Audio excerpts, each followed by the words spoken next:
Emily Putas.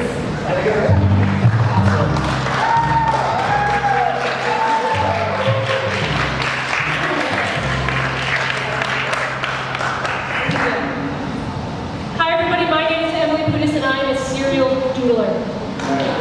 I doodle a lot, I doodle everywhere, I doodle to pass the time, I doodle listening to conference calls, I doodle at the office, I doodle. And typically, I doodle on these little scraps of paper that I keep at my desk, and they've become a huge catalog of doodles that I have done. And the interesting thing about doodling a lot and keeping your doodles, or anything that you do and keep, is that you start to see patterns, and you start to see trends in what you have. And so whereas this looks like a very wide collection, there actually is a little bit of method to the madness. The interesting thing about doodling is they're actually starting to make scientific studies about what your brain does while you're doodling. A lot of people think that when you're doodling, you're off in la land and not paying attention. And that's not wholly true anymore. They did a study where they had people listen to monotonous information, names, dates, and they had one group of people just listening and trying to focus, and another group of people was filling in little boxes. And they wanted to see what the difference would be. The people filling in boxes could remember things a lot better than the people who weren't. And the trick is that when you're drawing, it occupies that whole piece of your brain that wants to wander. And so my brain, when I'm listening to conference calls, making repetitive images, is something more like this, not filling in boxes. But I find that I'm remembering a lot more from monotonous 3-hour-long conference calls when I do something like this. And I'm sure some of you can relate from some of your responses. So, in terms of science and numbers and math, you can package it all up to mean whatever you want it to mean. And what I really want to get across today to you is what the doodling really means to me, and how I've used it as a tool throughout kind of all of my day-to-day experience, and how it really helps me in the rest of my day. So my process for doodling is very additive, and it happens a lot in layers. And so I don't ever erase anything. I always do everything in pen, and I do them on these little scraps of paper that are typically cutoffs when I print too large. When you print a drawing too large, you cut off the side, and you get these little strips of paper.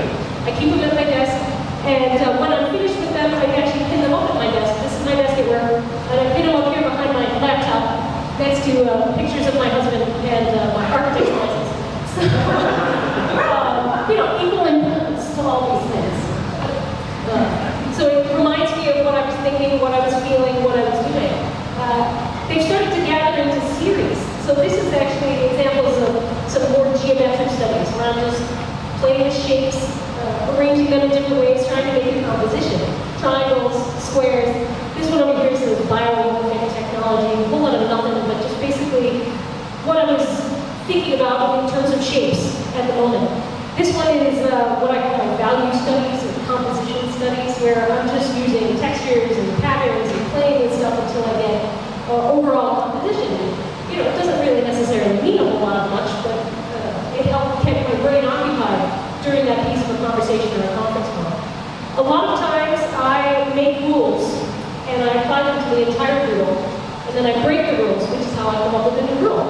So on the left it says make the rules and then break them, and on the right it says practice makes perfect when climbing the ladder. Just repetitive patterns, even if they don't look repetitive, there still are rules governing the whole thing. But I've also found that a lot of times I doodle to understand myself a little better, or understand how I'm feeling, or I even start doodling, and then after I see the finished product, I realize something about myself. As you can see, I probably was having a hard day on this one. It says, put on a brave face.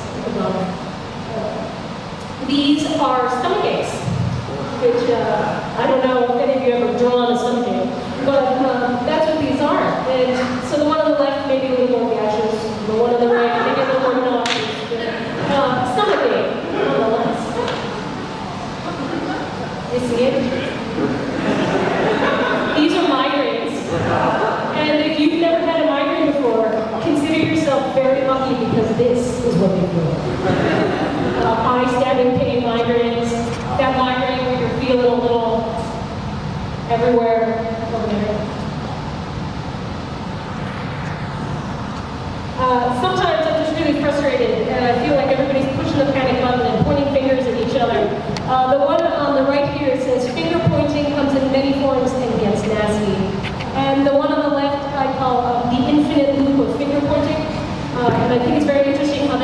actually kind of looks a little like a beehive. Sometimes I feel like I'm really boxed in or I'm being pulled in a lot of directions.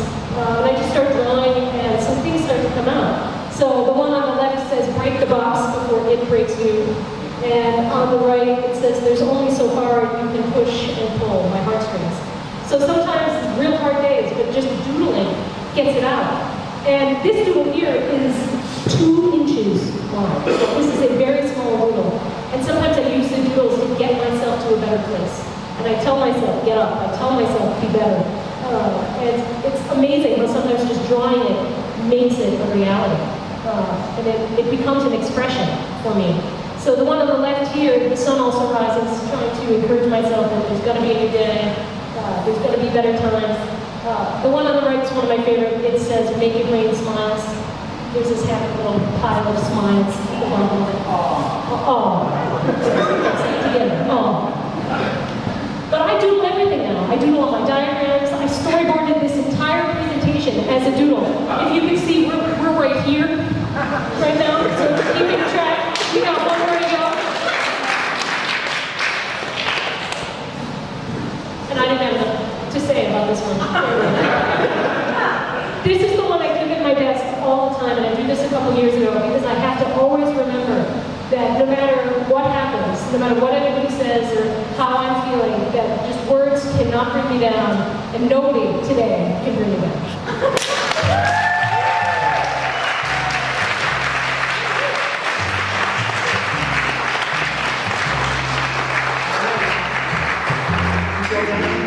I don't know, why not? This is for the interview portion? This is video. Okay. This is video. Good luck. Do you remember listening to this? Yeah, I can usually remember what I was feeling. And these are for years, like from 2005 on.